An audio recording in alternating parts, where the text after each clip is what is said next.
Лейликте элдерге кооптуу болгон аймактарды, имараттарды аныктоо, район аймагындагы коопсуздуктун алдын алуу максатында Лейлик райондук мамлекеттик администрация башчысы Аким Канимет Осмонбековдун демилгеси менен бир катар райондук деңгээлдеги жетекчилер район аймагын кыдырып чыгышты.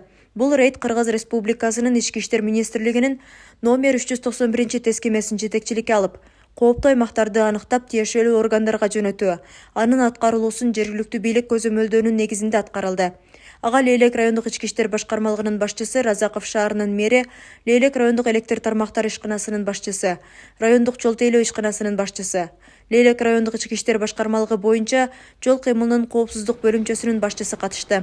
Негизинен жамгырдан кийин унаа жолдорунун четине агып чыккан шагылдарды тез арада тазалап, ордуна келтирүү, кышында кар көп жааган аймактарга себилген туз кумдарын, калдыктарын тазалоо боюнча жол тейлөө ишканасынын жетекчилигине тапшырма берилди.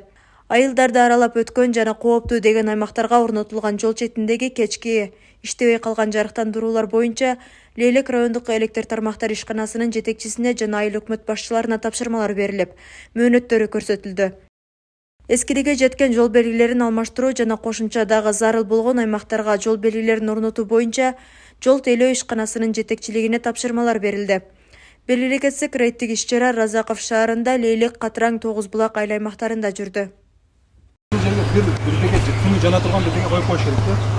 Оштук жаш балдар самолеттон кызы түшкөн, Лейлек кыз үйлөнө турган, алып келип туруп, ушундай барып учундарга томолонуп кетти, баланын желкеси сынды, кыздын желкеси сынды.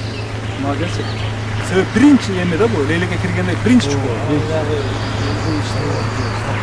Каттуу келип, биринчи эме ушул жерге мына знакты көп карабайт да, завулда өтүп кетет.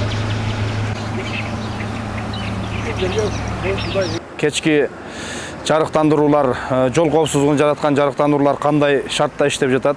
Ошол иштебей калган кээ бир объекттеги, кээ бир жолдун четиндеги жарыктандыруулар боюнча атайын көрүп, жеринде аким өзү райондук тиешелүү жетекчилерге тапшырмаларды берди. Ошондой эле жол тейлөө ишканасына дагы тапшырмаларды берип, жолдун четиндеги шагалдар толуп калган селдин айынан асфальт жолдорду шагалдар басып калгандыгы боюнча дагы тапшырмаларды берип, белгиленген мөөнөттөрдү көрсөттү. Белгиленген мөөнөттүн ичинде райондун аймагындагы бардык ишкана мекемелер өзүнүн тапшырмасын аткара турган болду. Бул багытта тиешелүү жетекчилердин башчыларына атайын аким тапшырмаларды берип, көзөмөлгө алуу боюнча өзүнүн буйруктары менен тапшырмаларды берип көрсөттү.